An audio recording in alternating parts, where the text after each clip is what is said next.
suis brûlé avec la lumière. Ça va? Bonsoir. Il y a des Parisiens dans la salle par applaudissement? Cool.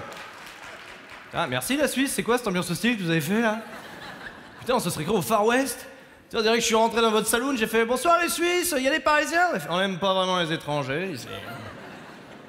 Faites pas les malins les Suisses, parce qu'on vous reconnaît facilement à Paris. C'est super facile de vous voir dans la rue à Paris, les Suisses. Les Suisses, vous êtes les seuls qui répondaient aux sondages dans la rue. Et un mec il fait salut, t'aurais 2 minutes pour un sondage? Le mec fait ouais, même le gars, je suis surpris, il fait oh sérieux? Enfin on déconne, mais là j'ai pas une enfance facile. Je sais, la transition est un petit peu directe, mais je vais vous dire, je m'en fous un peu. Je vais vous dire pourquoi, parce que je passe en premier dans le gala et on se souvient jamais du gars qui passe en premier. Dans 1h30, vous sortirez, vous faites c'était qui est passé en premier? Christophe Naé. Ah oui, c'est vrai, c'était vachement bien. Non, j'ai eu une enfance pas très facile, j'étais très couvé par ma mère, j'ai toujours été très fan de ma mère. D'ailleurs, pour vous dire, je mettais les robes de ma mère, on l'a tous fait au moins une fois pour déconner. Vous voyez, on l'a tous fait mettre la robe de sa mère. Sauf que moi, le plus inquiétant, c'est que ma mère était devant, elle faisait mais la bleue, elle te va mieux. Tourne-toi, la bleue, définitivement. Et j'étais très couvé, vous savez, à chaque fois que je me faisais mal, ma mère venait me voir. Et moi, j'ai reproduit ça. Parce que là, je suis parrain depuis pas très longtemps d'un petit enfant qui s'appelle Raphaël, qui est très mignon. Et la dernière fois, je le gardais, il se cogne dans un meuble. Et pour arrêter de me faire pleurer, je dis qu'est-ce qu'il y a, Raphaël? Je me suis cogné dans le meuble. Et j'ai fait ce truc très con, je dis bah viens, on va aller taper le meuble. Allez tiens, méchant le meuble, méchant, vas-y à toi. Enculé, fils de pute. Pardon, j'ai regardé Scarface. Et là après j'ai enchaîné, je voulais le faire arrêter de pleurer le pauvre, j'ai dit Tabalou, j'ai fait ce truc naze, j'ai fait attends, le souffle magique Raphaël, regarde. Ça va mieux? Non. Attends, bisou magique. Ça va mieux? Oui. C'est complètement con, on forme la relève avec ça. Imaginez si le gosse grandit avec cette logique et qu'il devient médecin. Ok, qu'est-ce qu'on a? Il a pris un couteau dans le ventre. Oh mon Dieu, je vais mourir. Écartez-vous, écartez-vous. Ça va mieux? Bah non, pas du tout. Attendez, ouais, écartez-vous. Et là, vous êtes pédé? Non, attendez. Faut taper l'objet qui vous a fait mal, écartez-vous. Non. Merde. Oups. Non, quand je vous dis que j'ai eu une enfance difficile, c'est vrai. Vous savez, moi, là, ce qu'on a vécu, là, je le vivais. Moi, j'étais le gars qui était choisi en dernier pour les équipes de foot. C'est super humiliant, les gars étaient... Oh non, putain, merde, il y a Baptiste. Bon, Baptiste, quoi? Tu vas dans les buts? C'est vrai, je fais le gardien? Non, tu fais le poteau, il manque un cartable. Qu'est-ce qu'il y a? Ma ventoline! Tiens, c'est de l'hélium. J'en ai chié, vraiment. Et à l'adolescence, je pouvais pas me défendre parce que la puberté, j'ai pas connu. Pour vous dire, là, j'avais même pas de duvet, j'avais un plaid. C'était la merde. Et moi, j'ai grandi dans un petit village en Normandie, Mortain, un village de 1000 habitants. Et là-bas, je sais pas si vous faites ça en Suisse, mais on mixe les collèges et les lycées pour qu'il y ait plus de monde. Et ça, c'est une des plus grosses conneries de l'éducation nationale. Parce que moi, je suis arrivé en 6e, j'avais 11 ans, et je tombais sur des gars dans la cour qui avaient 19 ans. Les gars passaient leur bac pour la 2e fois. Il y avait des conversations sur Ice dans la cour. Les gars disaient, bah tu vois, moi, je viens d'acheter une bagnole, j'ai voté Chirac, je peux te dire que c'est important. C'est important de voter, qu'est-ce que t'en penses, toi? J'ai un poney, il s'appelle Cracotte. Ouais. Du coup, c'était compliqué pour moi. La première fois que j'ai fait l'amour, je regarde pas un super bon souvenir, j'avais pas confiance en moi. La première fois que j'ai fait l'amour, je me souviens, c'était dans une voiture. Ouais, je m'en souviens très bien. C'était dans une voiture. Le seul problème, c'est que j'étais en conduite accompagnée, du coup ma mère a tout vu. C'est très humiliant de faire l'amour devant sa mère.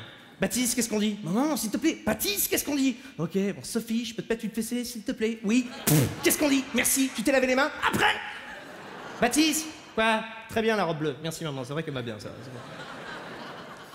Et moi, donc là, j'ai pas pu faire l'amour vraiment officiellement. La première fois que j'ai fait l'amour sans vis-à-vis, sans personne qui me regardait, j'avais 23 ans. Paf! Hashtag révélation. Ça balance ce soir. J'ai fait l'amour à 23 ans. C'est tard. Surtout aujourd'hui, les jeunes font l'amour de plus en plus tôt. Mon cousin a fait l'amour à 11 ans.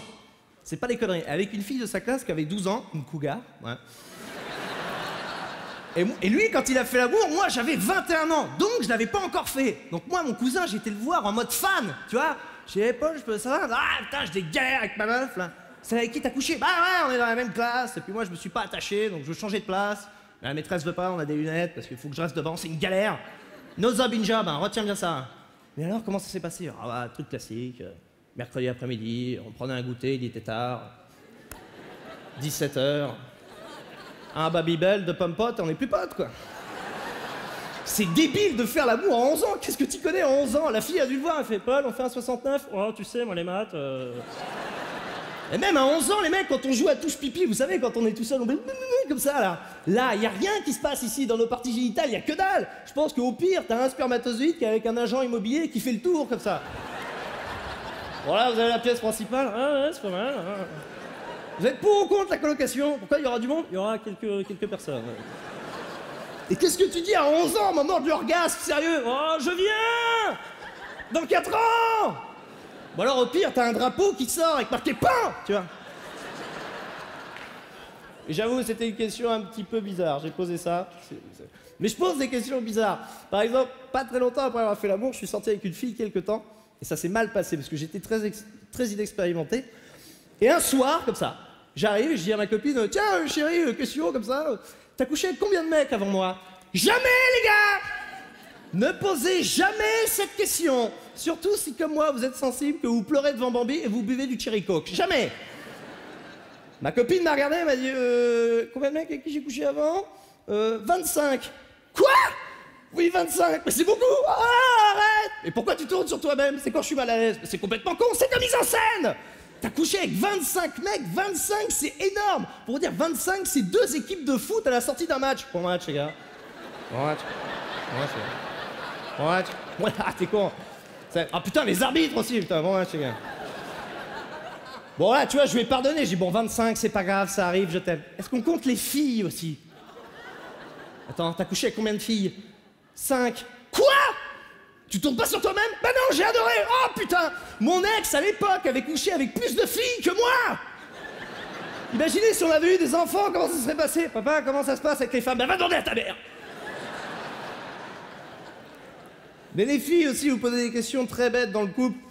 Je suis avec une fille depuis très longtemps, ça se passe très bien. Et la dernière fois, elle arrive comme ça à 17h, comme ça, elle me fait « Hey !» Je dis quoi? Tu regardes des films porno? Et là, dans ta tête, il y a une chanson qui fait « Efface l'historique, efface l'historique !» Parce que sinon, on tombe à moi la trique. Tu regardes des films porno? Ouais. Qu'est-ce que tu fais devant? Franchement, pourquoi vous nous posez la question qu'est-ce qu'on fait devant? Parce que si on vous dit la vérité, bah écoute, je me touche, j'allais dire ah c'est dégueulasse. Alors qu'entre nous les filles, je préfère un mec qui regarde un film porno 2 minutes, qui se touche, qui arrête, plutôt qu'un gars qui regarde un film porno pendant 1h30, comme ça.